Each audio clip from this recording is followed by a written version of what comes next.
How to lock gallery on iPhone. To get started, first of all go ahead and open up the Photos application on your phone. After opening the app, you can see it didn't require any sort of authentication.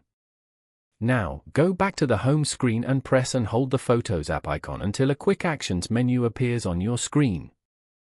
From this list of options, select the one at the bottom that says Require Face ID. A confirmation pop-up will appear, explaining that Face ID or your passcode will be needed. Tap on Require Face ID again on the pop-up to confirm your choice and enable the security lock. Now, whenever you or anyone else tries to open the Photos app, authentication will be required first. You have successfully locked the photos, adding an extra layer of privacy. Following these steps, you can easily lock the gallery on an iPhone. Thank you for watching. Please leave a like if this tutorial helped you, or leave a comment below if you have any questions related to the video.